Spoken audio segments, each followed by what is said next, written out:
Bienvenue au journal sur Cam News 24, fête de la jeunesse 2016, les villes de Tiko et de Yoko à l'honneur. Elles ont été choisies par le comité national d'organisation du cinquantenaire de la fête de la jeunesse pour abriter le lancement officiel des activités sur le triangle national. Lutte contre le terrorisme au Cameroun, un début d'année plutôt difficile pour les populations de l'extrême nord du pays. Pour le seul mois de janvier 2016, la région a enregistré 19 attaques dans les départements du Logon et Chari, le Mayo Sava et le Mayo Sanaga. On en parle dans cette édition d'information. Bienvenue au journal. Cameroun, cinquantenaire de la fête de la jeunesse, Tiko et Yoko à l'honneur. Les villes de Tiko dans le sud-ouest et Yoko dans le centre abritent respectivement ce lundi et mardi prochain les cérémonies de lancement officiel de la cérémonie de la fête de la jeunesse. La décision de procéder au lancement officiel des activités marquant la célébration de la fête de la jeunesse au Cameroun dans les villes de Tiko et Yoko n'est pas le fruit du hasard d'après le ministre Mounouna Foussou. Derrière ce choix se cache la volonté du département ministériel en charge de la jeunesse de traduire le sentiment d'appartenance de tous à la nation camerounaise. Restons dans le sillage du cinquantenaire de la fête de la jeunesse pour relever que la région du littoral se prépare elle aussi à donner un cachet particulier à l'événement. La commission des activités phares et délocalisées et synthèse vient d'évaluer l'état d'avancement des grands chantiers que la région a entrepris pour un cinquantenaire digne de la jeunesse camerounaise et particulièrement celle de la région du littoral. Diri Eba et Josué Ngonga ont suivi les travaux. Voici le compte rendu. Deuxième et dernière réunion de la commission des activités phares, délocalisées et synthèse de la semaine de la jeunesse 2016 dans la région du littoral.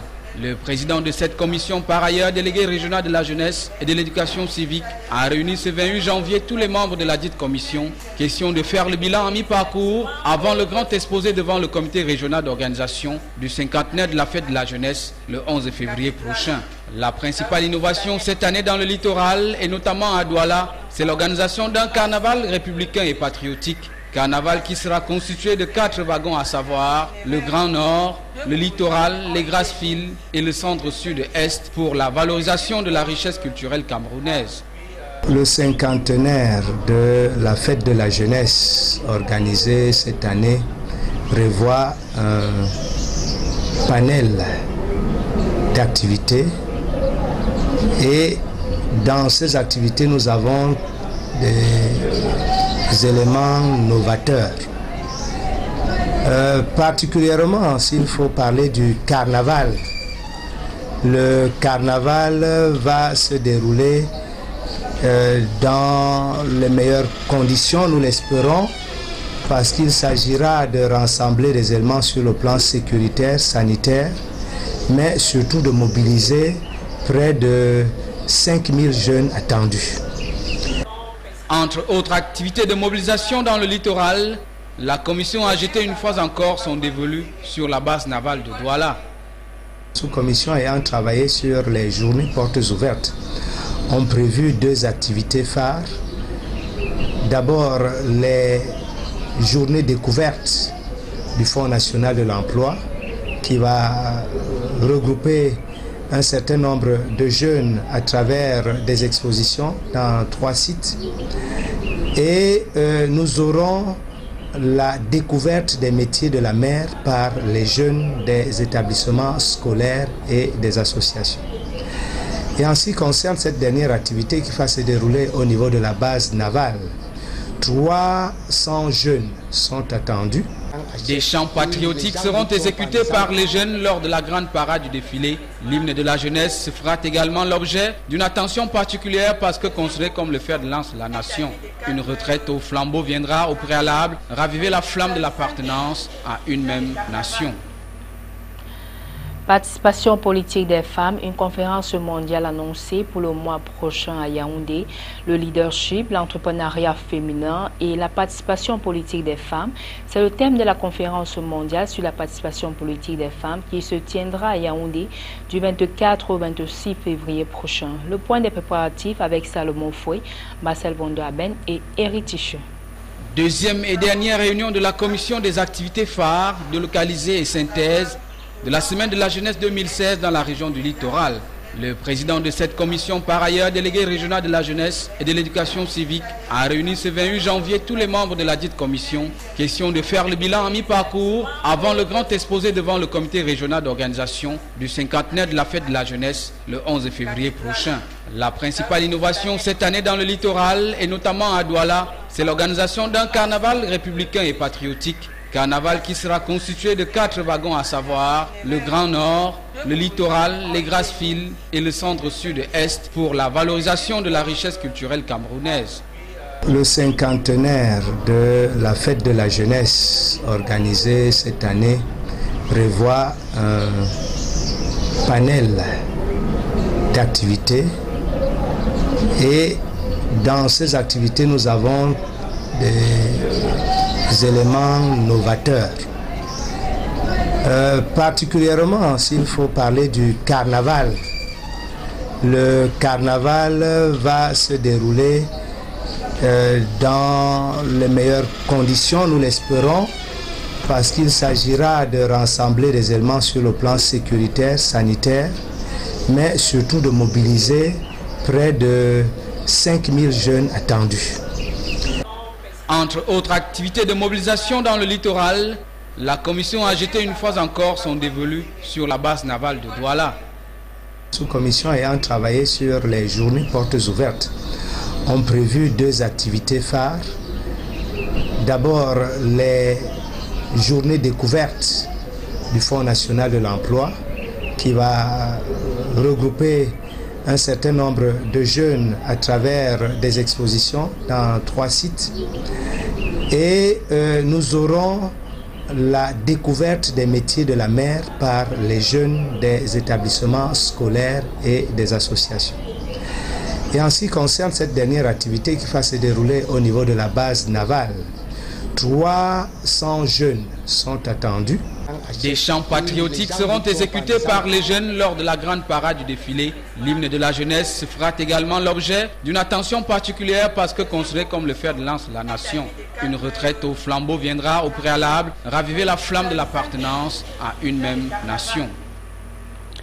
Lutte contre le terrorisme au Cameroun, un début d'année plutôt difficile pour les populations de l'extrême nord du pays. Pour le seul mois de janvier 2016, la région a enregistré 19 attaques au cours desquelles 74 personnes ont perdu la vie, ainsi que 13 terroristes. Le bilan macabre ne saurait servir de publicité favorable à la secte Boko Haram, interpelle plutôt la conscience collective face à l'ennemi. Donna Ayuso. Le 25 janvier 2016, le Cameroun a vécu l'une des attaques les plus meurtrières en termes de pertes en vies humaines et de blessés. En effet, 4 kamikazes, des jeunes filles, se sont fait exploser sur la place du marché de la localité de Bodo dans l'extrême nord. De sources officielles, le bilan fait état de 32 morts, dont les 4 kamikazes et plus d'une soixantaine de blessés. Et c'est depuis le 2 janvier que le train de vie des populations de la région est perturbé au rythme des incursions des membres de Boko Haram. La presse, en l'occurrence le quotidien Le Jour, qui fait le décompte, renseigne qu'en un mois, les terroristes de Boko Haram ont mené 19 attaques dans les départements du Logon-le-Chari, le Mayo-Sava et le Mayo-Djanaga, au cours desquels 74 personnes ont perdu la vie, ainsi que 13 terroristes de Boko Haram. Les pertes en matériel sont énormes pour les populations, mais aussi pour les forces de défense. Dans cette guerre contre Boko Haram entamée en 2013, le bilan en perte de vies humaines s'alourdit au fil des attaques depuis le début de l'année 2016. Le tabloïd en kiosque le 28 janvier dernier renseigne aussi que l'on est tenté de dire que c'est au cours de cette année et du mois de janvier en particulier que le Cameroun a perdu le plus d'hommes dans les attaques de Boko Haram. Les populations des localités les plus touchées ont perdu le sommeil. Elles qui croyaient à une accalmie, voire à la fin de la guerre, se rendent compte que l'ennemi ne dort pas. En effet, Boko Haram semble inspiré en changeant de stratégie au fil du temps. L'on en veut pour preuve leur dernière trouvaille basée sur la dissimulation des engins explosifs dans des sacs contenant des produits maraîchers.